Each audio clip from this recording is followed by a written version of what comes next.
Florida State just pulled in a huge offensive line transfer in Keiondre Jones from Auburn. So, Coach AB, tell me about this guy and what he will bring to the FSU offense. Yeah, Jones is a 6'4", 340-pound offensive guard. There's not going to be any debate about where he's going to line up. He's going to be a guard. He will be a senior this upcoming season. He played in multiple games, started against Penn State and against Alabama for Auburn. He's out of Georgia. He's a guy that was recruited the first time around, I believe, by Florida State. In 2021, he was their starting right guard at Auburn. Played in pretty much every game, I believe. He was the only offensive lineman with a start in every game that season. Was offensive lineman of the week, PFF College, all SEC third team, academic honor roll. If you paid attention to Auburn this year, they were a complete mess. Yeah. So it makes some sense that some things maybe were falling apart on them, and his season didn't go quite the way that he had hoped. He entered the transfer portal. Immediately there was interest by Florida State, and they were able to reel him in. A lot of credit obviously goes to Alex Atkins, who's great at recruiting the position. Jones is a player that should come in and compete. Florida State's got 2 guard spots available. Yep. He should come and compete for one of them. Yeah. Okay. So I think we can list the facts like anybody else, but we can watch the stats unlike anybody else, or watch the film unlike anybody else. So let's jump in. All right. So I found there's a video of him playing one of his 2 starts this season. So he is the right guard here against Penn State. It's be number 58. So here he is. Kind of tough angle to watch there. So here's a better angle. So right guard here. So right outside the center. So what tells you that he's a true guard? Oh, he's got a lot of girth. I mean, he's a wide. He doesn't quite have the foot speed and the athleticism that you're looking for. You see him pulling there. He's not quite as agile as you would think a tackle would be. Right. This is just a show pull on the backside. The ball was going the opposite direction. His feet are kind of dead there, kind of stuck in cement.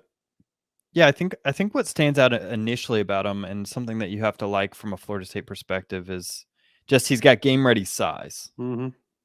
So he seems to be more of a true anchor type guy, maybe not the most mobile. I mean, you can see the width. He's the widest guy on the field. There's a nice block. He cuts off on the backside, pulls zone away. They're running a little outside zone there. Yes, you can see it here. Yeah, he just anchors this guy. Yep. Nice cut off on the backside. Gives the opportunity for a cutback if it's there. Pass pro, he just kind of seemed to stay in his spot. There's a nice job. Yeah. And he's a little late not coming off and picking up the twist. Yep. So he's not seeing that, but I would imagine that's probably a line problem for Auburn in general. I mean, they weren't a very good offense this year. So he's supposed to shed off and pick this guy up as he's got to pass. They've got 2-on-1. He's got to come off and pick that up. Yeah, that's a communication issue. That's something that can be easily fixed in an off season. So getting him here for the spring, I think that's integral. He clearly has the body that they're looking for. So he's not in now. Yeah, so he was in for the first drive.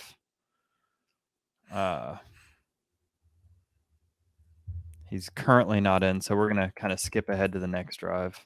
See if we can catch some snaps with him in there. All right, let's see. Still not in. So,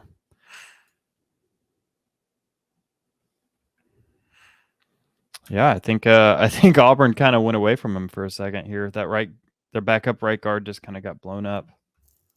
Let's see in the second quarter. He's back in now, so they're rotating. This is him.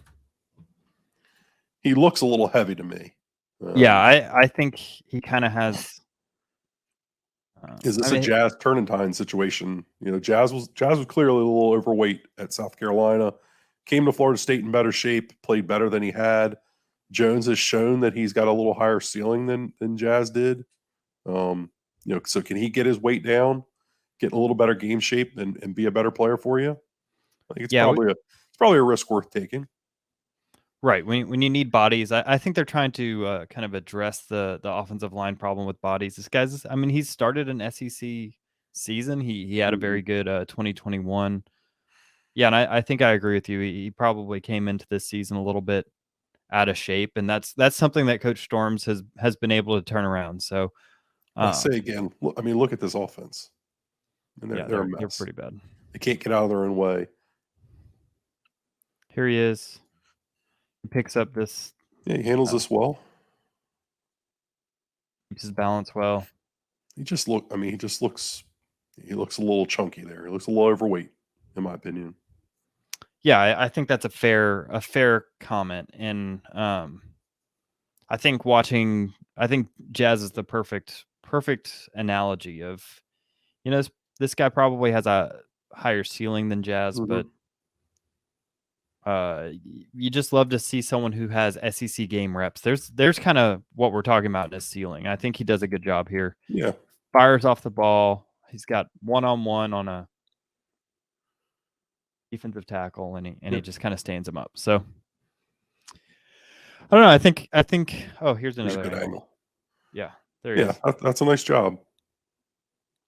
So, kind of let's wrap this up. Give me some thoughts, some final conclusions on what Florida State's getting in Keiondre Jones, kind of where you see him slotting in, and I think it's a player you were finding out a lot about his motivation when you had him on campus for his official visit. I think the ceiling's high there. If they do land him, I think he's a player who could come in and start for you if he's motivated, though, and that's the key. And obviously that's stuff we don't know about watching film.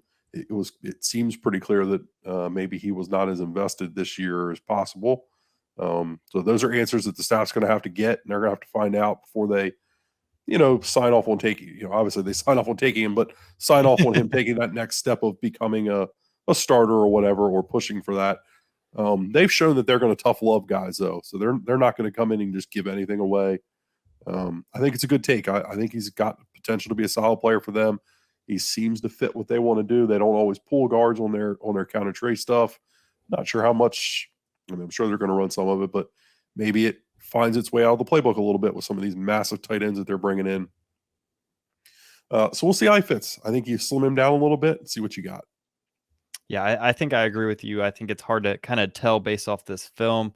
2021, he was a really, really solid player for Auburn. So yeah, I think you're looking to get him kind of back in that shape. But no matter what, he's a guy that brings experience and brings some sort of depth to this offensive line. So again, FSU does it through the transfer portal. They found a lot of success with these offensive linemen they brought in. So I think this is something to be optimistic about.